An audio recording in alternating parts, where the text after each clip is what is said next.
სხვა ქვეყანაში როცა მივდივარ, არ ვიცი რატომ, მაგრამ მაშინვე ქართული რესტორნის ძიებას ვიწყებ, რომ რამე გემრიელი ვჭამო. გამონაკლისი არც ნიუ-იორკი იყო. მეგობრებმა მიშლენის გზამკვლევში შემავალ ქართულ რესტორან ლალიკოში დაგვპატიჟეს, რომელიც ვესტ-უილიდში მდებარეობს. გულწრფელად ვიტყვი, რომ ასეთი გემრიელი ქართული საჭმელი საქართველოს რესტორნებში ძალიან იშვიათად მიჭამია. რესტორანი არის საკმაოდ მყუდრო, ინტერიერი გაფორმებულია ქართული ღვინოებითა და ნახატებით. კედელზე ასევე ამოიკითხავთ წარწერას საქართველოს ისტორიები. გაგვაფრთხილეს, რომ ლალიკოში ყოველთვის ბევრი სტუმარია, ამიტომ რამდენიმე დღით ადრე დავჯავშნეთ. აქ პირველად გავსინჯე ხაჭაპური პიტნით და იმდენად განსხვავებული და საოცარი გემო ჰქონდა, რომ დღემდე მახსოვს. ასევე 10 და 10 ქულით შევაფასებდი შემწვარ წიწილას ელარჯით.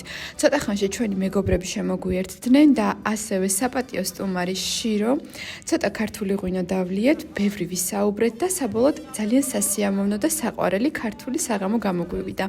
ლალიკოდან მეტრომდე ფეხით გავისეირნეთ და ღამის ნიუ-იორკის ლამაზი ხედებით დავტკბით.